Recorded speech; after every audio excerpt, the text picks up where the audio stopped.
I would have to say, the hardest moment probably is just learning that the games would be postponed. A year of uncertainty.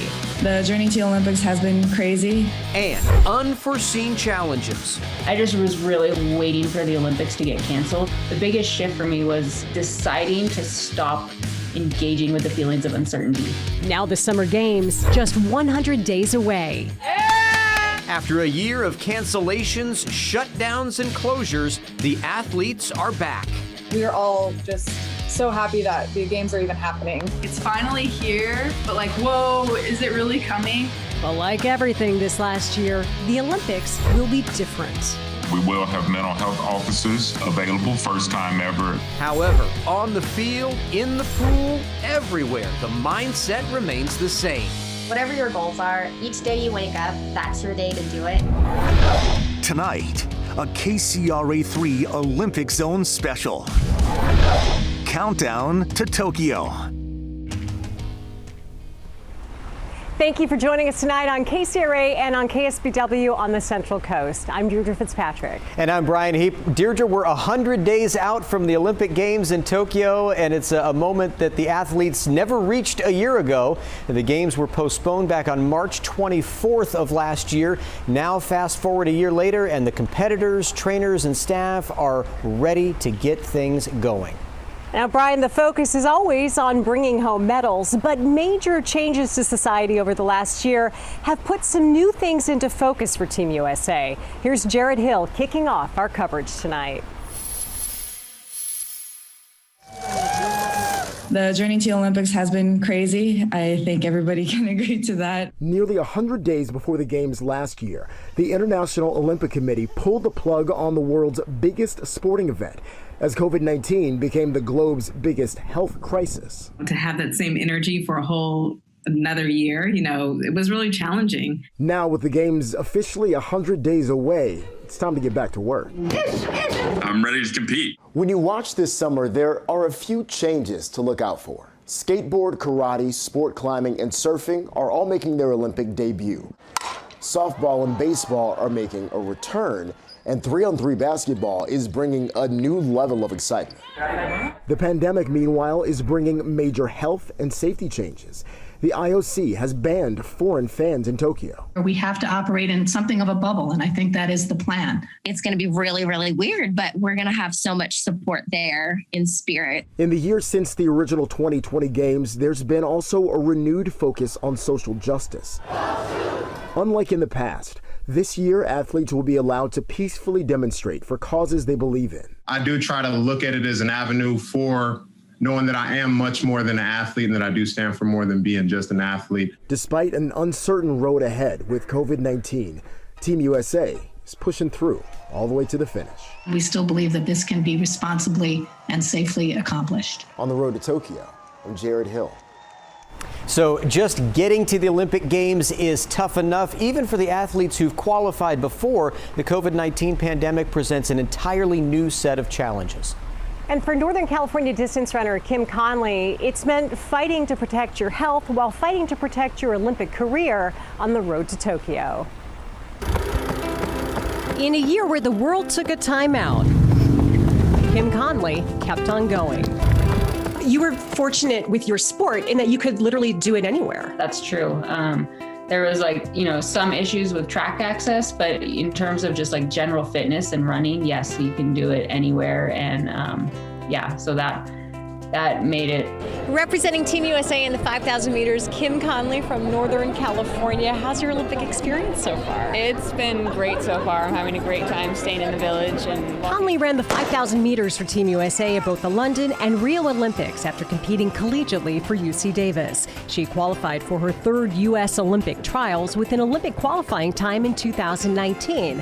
Then came a year delay. But what have you learned in the last year about resilience and Olympic mindset and getting through a really hard time? In terms of resilience, the biggest shift for me was deciding to stop engaging with the feelings of uncertainty. Eventually I had to stop and say in Tokyo, they have never even hinted that they intend to cancel. And if I'm going to make this Olympic team, I can't spend the entire year doubting that the Olympics are going to happen. So I had to decide to stop letting those fears nag at me and just get up every day and act as if they're happening and be ready to go in June at the Olympic trials. And for Kim, that meant heading for the hills permanently. She and her husband and coach, Drew Wartenberg, moved from Northern California to Flagstaff, Arizona. I came for an altitude camp last March, so over a year ago now, and then that's right when everything shut down. So that 1 month camp turned into 4 months.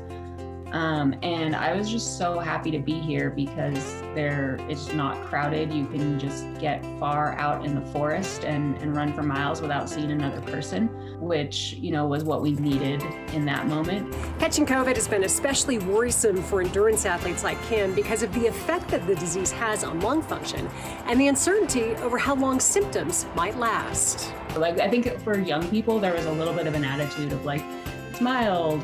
It's like a flu, and it's no, if you're, especially if you're an elite athlete trying to, be able to perform at a peak level in June. I think if I'd gotten it, it would have been career ending for me. Instead, her career and competitions are getting back on track, and a Tokyo finish line is back in sight. Well, the U.S. women's basketball team is a force to be reckoned with on the world stage. Yeah, the team's taken home gold for the past 6 Olympic Games, Deirdre, and they are the favorites in Tokyo as well. Sonika Dange caught up with the veterans on this team and those who are looking to make their first Olympic Games. It's always fun to be here. You get to put USA on your chest. 25-year-old breakout star Diamond DeShields has been playing for U.S. basketball since 2010 and is hoping this year is her year. The Tokyo Olympic team will be chosen from the pool of national team players, a distinct honor to join a team with 66-3 all-time Olympic record, currently boasting a 49-game winning streak that dates back to 1992. You want to go as long as you can, but also, too, is a challenge within itself. 3-time gold medalist Sylvia Fowles is no stranger to the Olympic stage, though she admits the Tokyo Games will be like nothing they've experienced before. Perhaps some of the most recognizable faces on the team, Sue Bird and Diana Taurasi, say they're also preparing for a very different Olympic experience as they both pursue their 5th gold medal. The big difference for us is the family and friends part. So that's where in our Olympic experiences, we're very lucky. We get to share that with our family and friends directly. They're either staying with us, in the hotels we're in, or, in Rio, they were literally on the boat right next door. Taurasi says Tokyo will also be unique for another reason as well. It will also be her last Olympics. There always comes a time where I think you really have to look at the situation, for yourself and for USA basketball. And, if all goes well in Tokyo, I'll be happy. On the road to the Tokyo Olympic Games, I'm Sonika Dange. As for the U.S. men's basketball team, 57 players are competing for a spot on the team, including Sacramento Kings star Harrison Barnes. That's right. It would be a repeat performance for him. Barnes helped Team USA compile a perfect 8-0 record on their way to a gold medal in the 2016 Rio Games. He averaged 4.3 points and 1.3 rebounds per game in his 4 appearances in Rio. The official 12-member team roster will be announced in the next few months. Okay, I'm excited about this next one, Brian. We've got baseball and softball coming back to the games for the first time since 2008. And we have 2 local athletes who are already on the softball team. Michelle Dapper caught up with them as they get ready to hit the field. Softball is back in the batter's box, returning to the summer games for the first time since 2008. You're all just so happy that the games are even happening. It's finally here, but whoa, is it really coming? The sport made its Olympic debut back in 1996, but 12 years later, the 3-time Olympic champions were dethroned from softball supremacy by Japan. There's only 2 players on the team now, Monica Abbott and Kat Osterman, who were a part of that 2008 team, but we all feel it. We do want to take that back, but we're also that new team that has a new identity, and we want to stay true to who we are and not think too much about the past. The ladies now set their sights on Tokyo, locked in on the Diamond Dreams. We don't get too high or too low, and I think that's the strength of this team. And even this year, we do have our foot on the gas pedal. That's one of our sayings is all gas. Team USA is one of 6 teams to already qualify, with 18 of the nation's best earning a spot on the roster. Thrilled to be a part of it. And it, I was really just proud of myself because I had worked so hard for so long, but really in the last couple of years just honed in on just being better all around. And I'd hope that like the way that I train and the way I carry myself would be someone that they wanted to represent the country. And the California connection runs deep. Almost 75% of the roster can call the Golden State home. I don't know how all of us got on the team, but it is pretty cool to have so many of us on one team. California, I feel like, is where it started, but like the cool thing is to see that it's growing throughout the entire United States. The COVID-19 pandemic put a pause on play in 2020, delaying the 12-year drought another 12 months. But the world-class athletes got in the zone and pushed their way through the postponement. I had to be creative. Like even at one point, like I really love soccer. Like growing up, I played soccer and softball, but I just took the soccer ball out and like kicked that against the wall and like tried to learn to juggle and like learn that like that was really fun. I biked a lot, I ran a lot, and then I found a new boxing online that was awesome. Team USA stands as the favorite to win gold, but if they've learned anything from the past, they won't count out the rest of the field. This is going to be competitive. It's not only the USA and Japan, it's all of the other teams. So I think we are trying to keep that in mind too and stay focused on just one game at a time and preparing the best we can. Just hope that we can come back with a gold medal, and that's the plan. On the road to the Tokyo Olympics, I'm Michelle Depper. So as of right now, Deirdre, softball is not officially part of the Olympic schedule in 2024 or 2028, so we'll see what happens. We'll see what happens. And in just about 10 minutes, Monica Abbott is going to be joining us in the show as well. She is one of 2 athletes on the team who has any Olympic experience, and we'll find out what she's doing to get ready for Tokyo. Next on our countdown to Tokyo, meet America's fastest race walkers, the hurdles for this Vacaville couple as they stride toward their Olympic dream. And a track and field athlete on the verge of making Olympic history. We've trained on the street, we've trained on the beach. As long as there's a surface to run on, we're running. The record Allison Felix is set to break.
And chances are you took a lot of walks during the pandemic, but we'll bet you did not walk with the same purpose as Nick Christie and Robin Stevens. That's right. They are America's top race walkers, and they are speeding their way towards spots representing Team USA this summer in Tokyo.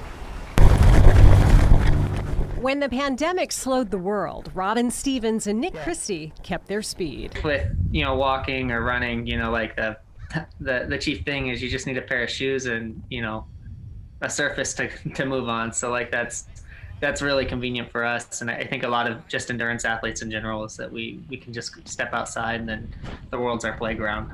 Both Robin and Nick are multi-time national champions in race walking, a couple in real life with a shared Olympic dream of representing Team USA in Tokyo. They've stayed together while staying away during the pandemic. What have you guys done to really just isolate yourselves to keep healthy?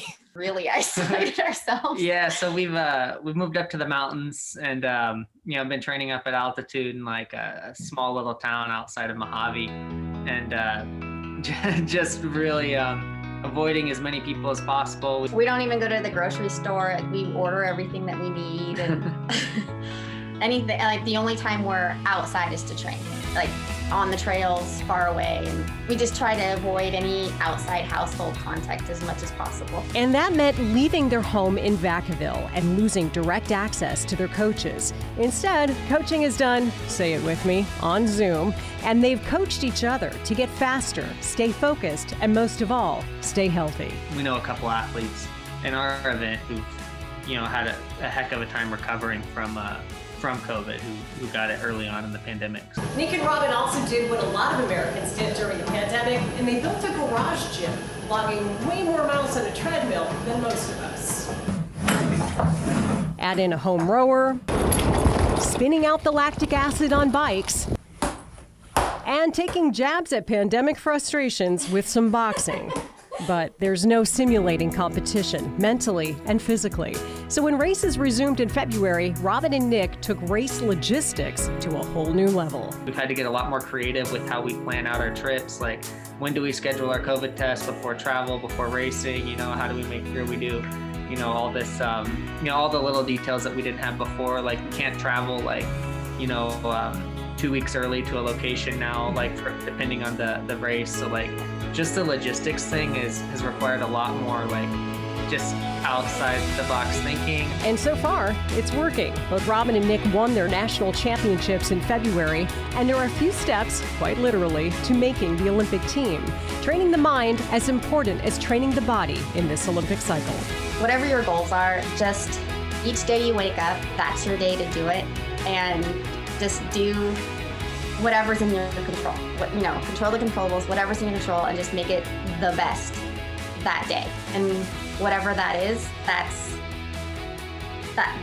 be proud of that. Proud of each other, and hopefully proud to represent their country this summer in Tokyo. Now, race walking, not the biggest sport. So Robin and Nick are actually leaders behind the scenes in their sport. They help put on a lot of the events that are getting people qualified to go to their trials coming up in the next couple of months. A lot of their officials tend to be older and were very COVID weary, so they've had to work really hard to make sure those judges felt safe. Well, training during the pandemic has been difficult for athletes, but track and field athlete Allison Felix is finding some ways to make it work alongside her legendary coach, Bobby Kersey. We've trained on the street, we've trained on the beach, we've trained on San Vicente, we've been all over the place, and we've thankfully, Bobby has been really great at navigating us through this process. And, as long as there's a surface to run on, we're running. So it's been difficult, but we have been able to move forward. This 9-time Olympic medalist is heading into her 5th Summer Games. Allison Felix is 2 medals shy of becoming the most decorated track and field athlete in Olympic history, man or woman. You know what else? She has a 2-year-old daughter. So that'll keep you in shape as well. Well, no athlete has waited longer for the Tokyo Olympics than Granite Bay open water swimmer Haley Anderson. She was one of the first 2 people to punch a ticket to Tokyo. This is Anderson qualifying for the U.S. Olympic team by winning silver in the World Championships in South Korea back in 2019. Now, Tokyo will be her 3rd Olympics. She won silver in London and is the only American to win an Olympic open water medal. Prior to COVID, the big worry for the Olympic open water swimmers was actually the temperature of the water at Tokyo's open water venue. Competitions have been scheduled very early in the day to try to avoid some of the heat that is expected.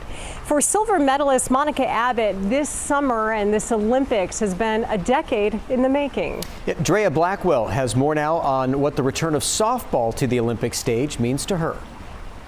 Softball is returning to the Olympic Games, back on the schedule for the first time since 2008.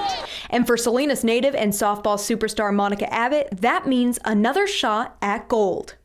For softball, it's the world's largest stage. You know, like there is nothing bigger than the Olympics for us. But despite the team's success, softball was dropped from the Summer Games and forced to watch from the sidelines.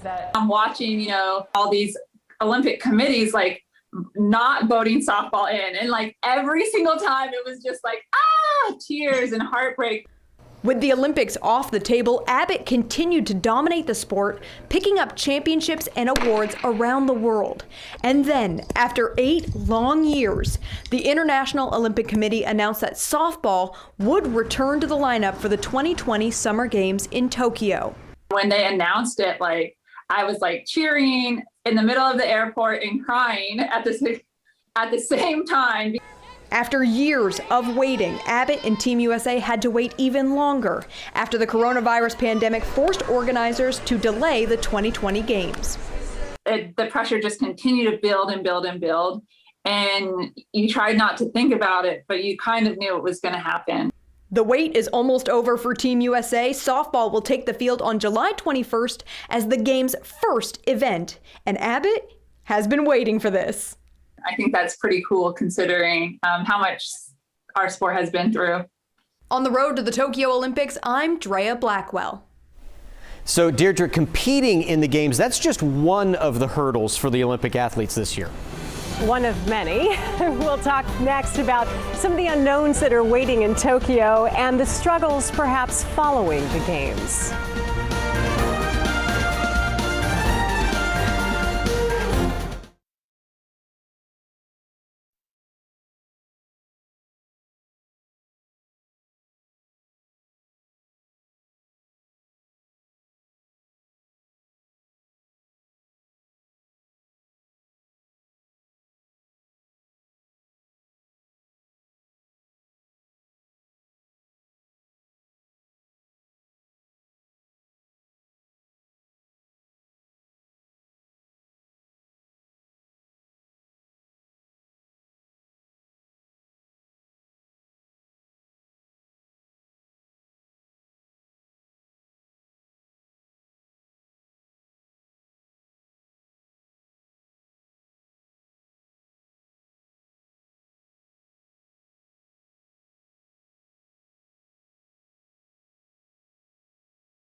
Japanese health leaders are warning that virus rates will likely get worse before they get better. And the country's vaccine rollout has definitely been a lot slower than it has been in the U.S. And for a lot of American athletes, part of the Olympic prep will mean getting a vaccine, but it is not going to be required to compete in Tokyo. But we are helping support Team USA athletes across the country, ensure that they know where to find access to a vaccine if it's something that they want to take.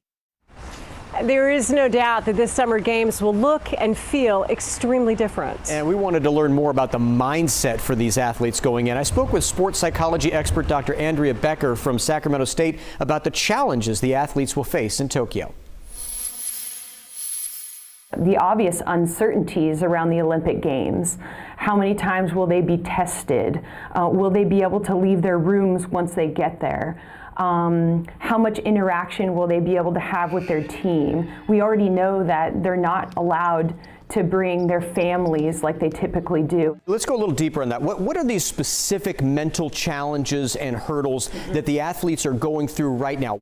Right now, the Olympic athletes are facing many different obstacles and many different psychological stressors depending on their sport and depending on their own individual situation.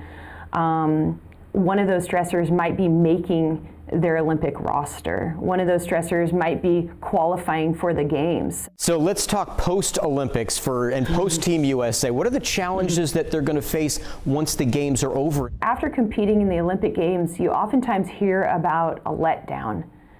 Whether it's caused by extreme exhaustion, these athletes are striving to meet a goal that they've had for 4 years, and in this Olympics in 5 years.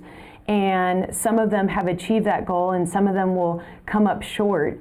And when they're coming out of that competition, they'll be coping with coming back to reality and what is life like without having that goal in front of you. The experiences are going to be unique to each individual athlete, but it's certainly probably going to be a relief, but at the same time also a letdown. Deirdre, maybe this year more than any other, it's going to be the athletes who overcome those mental challenges the most that are going to be the most successful. No doubt about it. And after a year when the world has had to unite against COVID, there is a hope of these athletes that we will all unite behind them next summer, or this coming summer, to cheer them on in Tokyo. Thank you for watching our Countdown to Tokyo. Have a great night.